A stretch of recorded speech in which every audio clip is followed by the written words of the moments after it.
নমস্কার।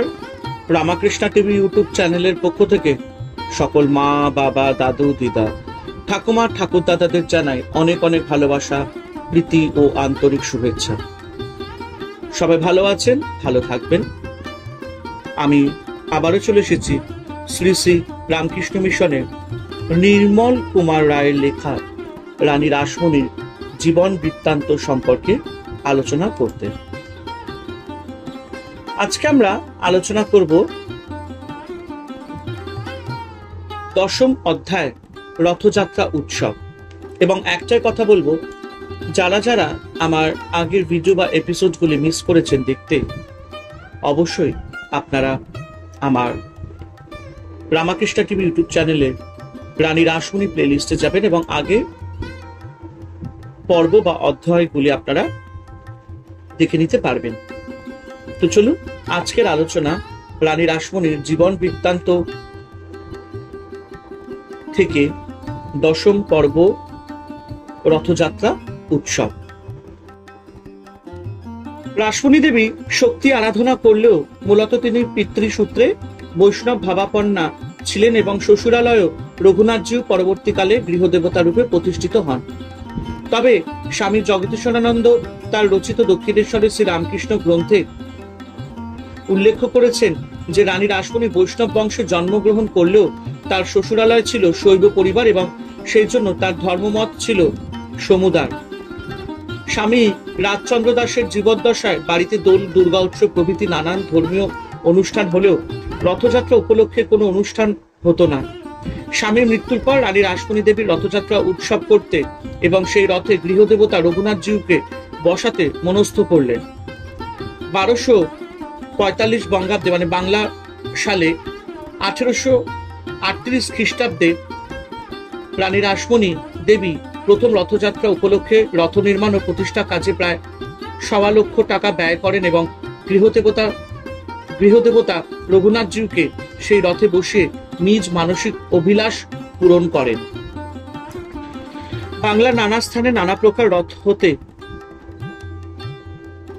কিন্তু রানী রাসমণি দেবীর ইচ্ছা ছিল যে তিনি কাঠের রথের বদলে রূপার রথ করাবেন।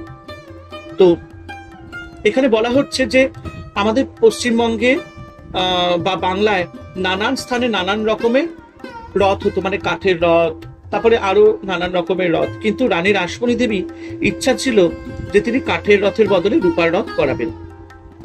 কলকাতার অভিজাত পরিবারদের কাছে বিলাতি জহুরি হিসাবে হ্যামিল্টন কোম্পানির তখন খুব খ্যাতি ছিল। রাসমণি দেবীর অন্যতম জামাতা মথুরমোহন বিশ্বাসের ইচ্ছা ছিল যে এমন দামি রূপার রথ ওই বিদেশি কোম্পানিকে দিয়ে তৈরি করানো হোক, এবং তিনি সেই মতো তার ইচ্ছা রাসমণি দেবীর কাছে প্রকাশও করেন। কিন্তু তার জ্যৈষ্ঠ জামাতা রামচন্দ্র দাস রাসমণিকে মানে রানী রাসমণি দেবীকে পরামর্শ দেন যে উপযুক্ত দেশীয় কারিগর থাকতে বিদেশির হাতে দেবকার্যের ভার দেওয়া সমীচীন নয়। তাছাড়া এই কাজের পারিশ্রমিক দেশীয় কারিগরেরা পেলে যেমন তাদের অভাব কিছুটা লাঘব হবে, তেমনি এইসব কাজের দ্বারা তারা তাদের কাজে উৎসাহ পাবে। জ্যৈষ্ঠ জামাতা রামচন্দ্র দাসের যুক্তি মেনে নিয়ে রাসমণি দেবী দেশি কারিগর মারফতই রথ তৈরি করা সাব্যস্ত করেন এবং সিথি, ভবানীপুর প্রভৃতি স্থান থেকে বাছাই করা কয়েকজন কারিগর এনে তাদের বেতন দিয়ে বাড়িতে রেখে রথ প্রস্তুতের কাজ শুরু করা হয়। দিনরাত পরিশ্রমের ফলে আষাঢ় মাসে রথ তৈরির কাজ শেষ হয়। রথটি রূপার হলেও 4টি চাকা ছিল কাঠের। রাসমণি দেবী প্রতি বৎসরই মহা আড়ম্বরের সঙ্গে রথযাত্রা উৎসব পালন করতেন। রথযাত্রার সময় ঢাক, ঢোল, সানাই, কাড়া, নাকাড়া, বাঁশি, জগঝম্প প্রভৃতি নানা রকমের বাজনা আনাতেন। এই বাজনা ও কীর্তনের দলগুলি রথের পিছনে পিছনে পরপর সব যেত। রূপার রথ ও এত রকমের বাজনা ও গানের দল থাকায় লোকে দলে দলে রানীর রথ দেখতে আসত। এমনকি কলকাতা ছাড়াও দেশ বিদেশের বহু লোক এই রথযাত্রা উৎসব দেখতে এসে আনন্দ লাভ করত। এই রথযাত্রা উপলক্ষে রাসমণি দেবী তার নিজের নিকট ও দূর সম্পর্কীয় আত্মীয় কুটুমদের নিমন্ত্রণ করে নিজের বাড়িতে আনাতেন। তারা সকলেই রাসমণি দেবীর বাড়িতে বাস করে কয়েকদিন আনন্দ পেতেন। এই জন্য রাসমণি দেবীর প্রতি বৎসর রথযাত্রা উপলক্ষে প্রায় 8 থেকে 10,000 টাকা খরচ হতো। একবার তিনি তার রথযাত্রা উৎসব দেখার জন্য কলকাতার সব সাহেবদের আমন্ত্রণ করেছিলেন। রাসমণি দেবীর এই প্রখ্যাত রথযাত্রা উৎসব সম্পর্কে প্রবোধচন্দ্র সাঁতরার অপূর্ব বর্ণনা সংগ্রহ করা ছাড়া আমাদের উপায় নেই। তিনি তার রানী রাসমণি গ্রন্থে রথযাত্রা বর্ণনায় লিখেছেন, স্নানযাত্রার দিন মহা ধুমধামে রথ প্রতিষ্ঠা করা হইল। বহু ব্রাহ্মণ ভোজন ও বিদায় দেওয়া হইল। মোট 1,22,115 টাকা ব্যয় করা হইল। মহা সমারোহে মহানগরী কলিকাতার রাজপথে জনসাধারণের নয়নানন্দকর রৌপময় রথ বাহির হইল। রানীর জীবনকালে কয়েক বৎসর খুব ধুমধামে উৎসব হইয়াছিল। গোজানে রৌশন চৌকি, সানাই, ঢাক, ঢোল, কারা, নাকারা, বাঁশি, জগঝম্প ইত্যাদি শতাধিক বাদ্যকরগণ শব্দে দিক মুখরিত করিয়া চলিত।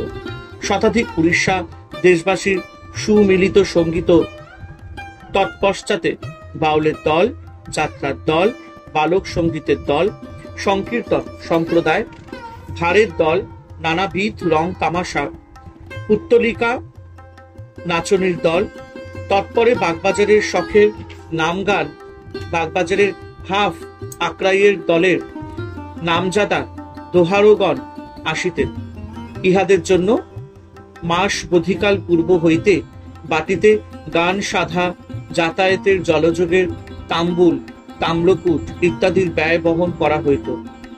তাহার পশ্চাতে গোয়ালটুলির শখের দলের নামগান। মধুসূদন দাস ও লোকনাথ ধোর প্রভৃতির তত্ত্বাবধানে এই শখের দল বাহির হইত।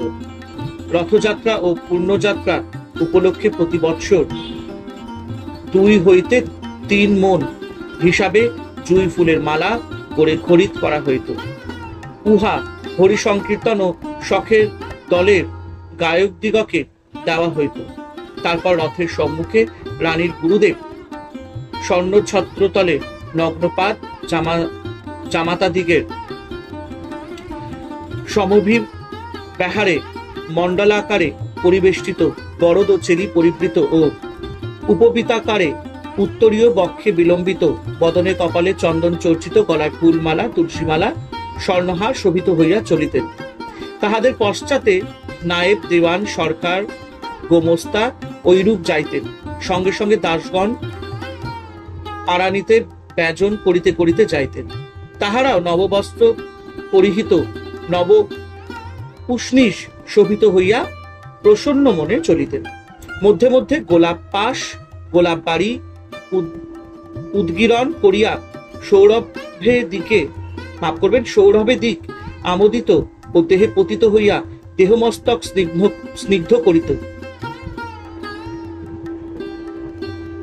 4 বা 500 লোক রথরজ্জু ধরিয়া রথ বহন করিত। রঘুনাথজিউ রথে আসীন হইতেন। তাহারই পশ্চাতে দ্বিচক্রযান, চতুশ্চক্রযান, ঘুড়ি, চৌঘুড়ি, নানাবিধ যানে রানীর দৌহিত্রীগণ নগ্নপাত, নববস্ত্র, ফুলমালা শোভিত, তিলক খচিত, চন্দন চর্চিত হইয়া যাইতেন। সারি সারি গোজানে করিয়া এরণ্ড তৈল, শুষ্ক নারিকেল শস্য, রাত্রে আলোকের জন্য আলোকধারার প্রস্তুত তাম্বুল, তাম্বকূট, হুকা, গড়গড়া ফরসি ও একটি বৃহৎ মৃৎপাত্রে করিয়া অগ্নিবাহিত হইত। এতদর্থে 10 বা 12 খানি গোজান চলিত। সকল যানের পার্শ্বই দৈবারিক উলঙ্গ তরবার বংশযষ্টি লইয়া সাবধানে প্রহরায় নিযুক্ত। পুরোভাগ হইতে অন্তঃসীমা পর্যন্ত স্থূল রজ্জবদ্ধ বংশদণ্ড সমন্বিত, হরিনামাঙ্কিত লৌহিত পতাকা পত রবে উড্ডীয়মান থাকিত। এইভাবে অর্ধক্রোশব্যাপী পথ জুড়িয়া রথ চলিত। সঙ্গীতে বাদ্যে কোলাহলে হরি বলে দিক মুখরিত হইত। মধ্যে মধ্যে বিরাম ও শ্রম প্রণোদন, তাম্বুল ও তাম্রকূট সেবন, নামগান হইত।